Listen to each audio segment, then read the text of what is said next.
Welcome to Premiere Pro 2022 version basic editing. Here we go. I need to get my clips onto my computer screen, so I'm using a SD card reader or adapter. This is what it looks like when I've brought it in. I'm opening Premiere Pro 2020. This is what the screen looks like. You want to go start a new project, so it asks you to what you want to name your project.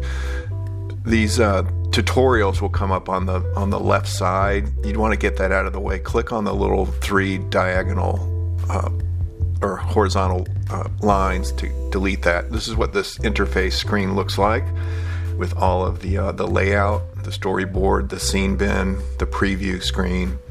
Okay, I've imported the clip. I went to File and then Import. I brought in the raw clip of my on-camera part, and I need to trim it, so I double-clicked on it. It brings it into the preview screen, and then I use these I can play it using the play button, and the blue cursor can scroll back and forth through it. I'm using the little brackets that you see in the lower portion of the screen, that the brackets second and third from at the bottom, to set the in cue and the out cue. I've trimmed it down to about 15 seconds as far as what I actually say. So then I drag it into the scene bin. You see it went into video channel 1, the audio went into audio channel 1. So the clip is there. And next I want to add the title. So I use the T tool, bottom left part of the screen, click on that, and then go to the clip, and it's create a box, and then I type in it. By default it's going to do this, I believe it's Helvetia white. Okay, to change that I need to go to Effects Control, and it opens this screen, and I click on the text part, open that, and it allows me to, using the lever, to make the print bigger or smaller, and I can change the font style. I can also change the color.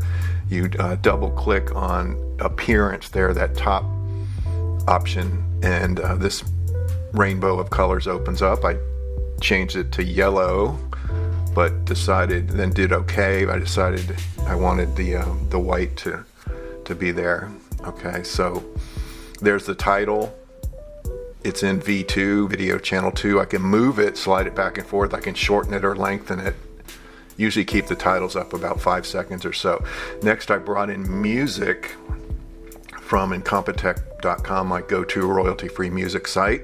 It's about a 2 or 3 minute piece of music, but of course it's way too long for my short video. So I bring it in there, I double click on it. Now I can edit it using those same brackets. I trimmed it down to just from the beginning to 25 seconds or so. That's all I really need. My video is only really 15 seconds. So then I bring that down into audio channel 2. You can see it's in green, and then I use the razor tool, the middle part of the screen on the left part. I click to where I want it to cut the clip, the dark green, and then I right clicked on the dark green and deleted that part.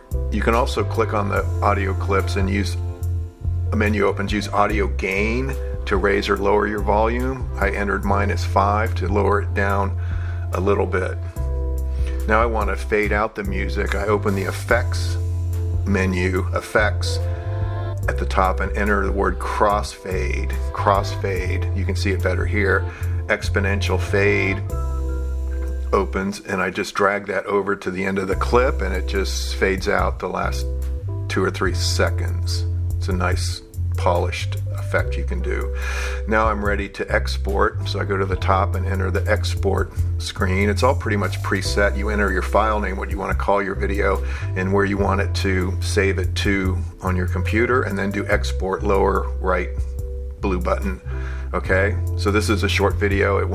Doesn't take very long. It's just a minute or two to render into MP4. So now it's there on the screen and it's finished, and I can put it on YouTube, and then I can put it on my blog and share it with the world.